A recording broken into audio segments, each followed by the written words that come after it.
SCO makes a tangible contribution to strengthening an atmosphere of cooperation and mutual trust across the entire Eurasian continent.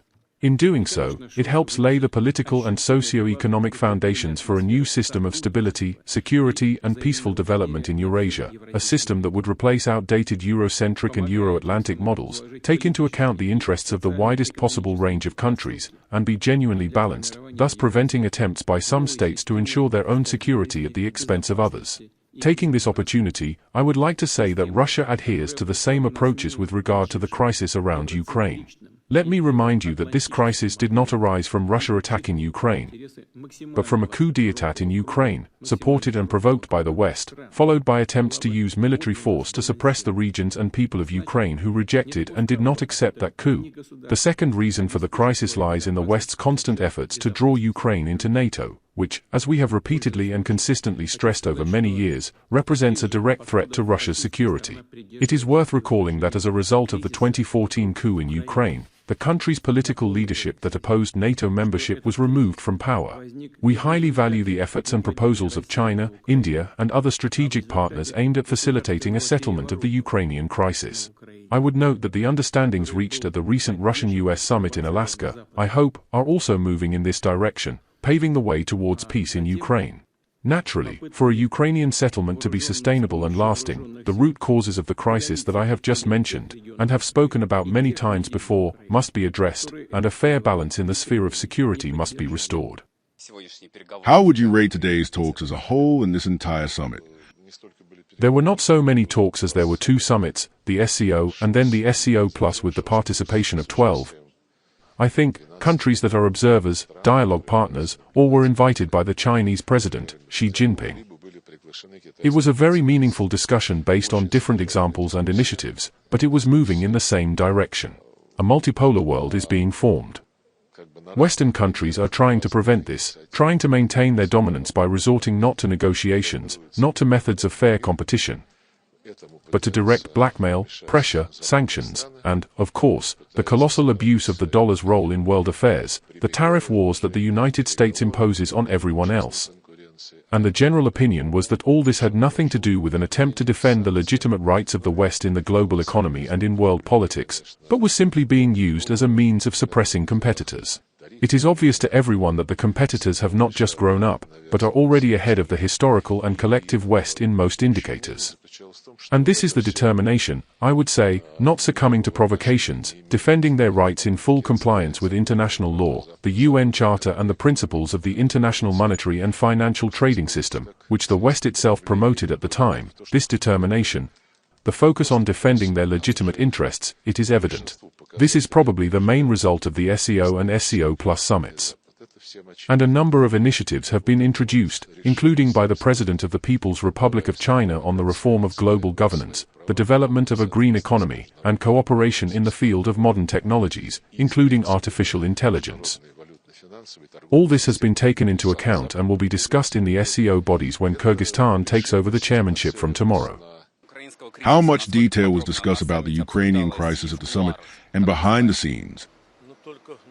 As far as I remember, only our President, Vladimir Putin, touched on this topic at the SCO Summit.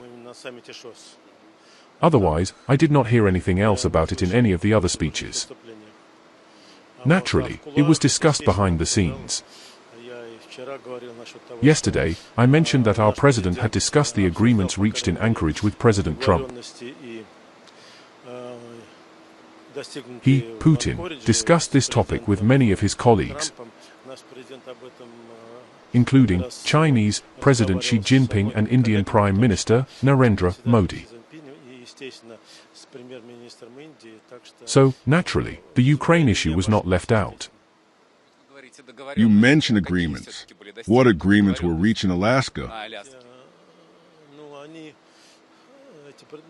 These agreements are a continuation of the contacts that we, and in particular the President, Putin, have had with President Trump's special envoy, Mr. Steve Witkoff. So everything that was accumulated during Witkoff's 5 visits to Moscow, especially during his last visit,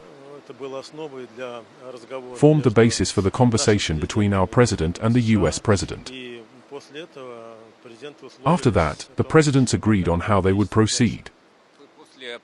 Following the last telephone conversation between Putin and Trump, you said that the presidents had decided to explore the possibility, as you put it, of raising the level of the delegations. That was one of the proposals. There was a great deal of mutual understanding reached in Anchorage. As far as I understand, the American and Russian sides are continuing to work on this agreement, including in their contacts with other leaders. What level could the Russian-Ukrainian negotiating delegation be elevated to? I don't know. The idea was discussed during a telephone conversation between the Russian and American presidents, and then touched upon during talks in Anchorage. The Americans told us that they would discuss this internally and then present some specific proposals. So far, however, there are no specific proposals. What is being reported in the press does not exactly reflect what the presidents agreed on. Now, there is talk of a trilateral meeting between Putin and Zelensky. But, as far as I know, no specific agreement was made between Putin and Trump regarding this.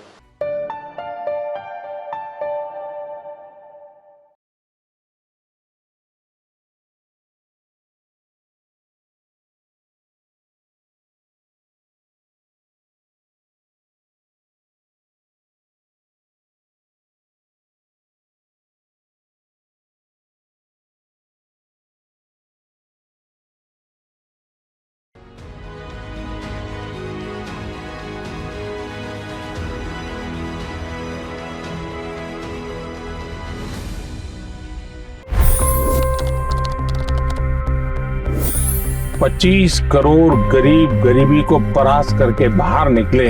For the good of our nation, let's work together and let's truly make America great again. The fastest news breaks. Requested PM saying that we will have to speak to Putin and to Zelensky. The biggest newsmakers. The relationship with India is probably the most important bilateral relationship the U.S. will have for the rest of this century. The capital delivered quite an election result today. Expert analysis. The million-dollar question today is how to stop this dance of death. Ground reports. I'm standing at the crossroad of the Kumbh Mela. Behind me are more than 100 entry ghats. Long-form interviews. Exclusionary politics is reflected in Manipur case as well. You don't bother because this is a small state. Deep dive into burning issues. It's often said DRC could be the richest country in the whole world. It's because of what sits underneath. Why exactly did the US topple the Sheikh Hasina government? HD videos. We don't just break news, we break it down.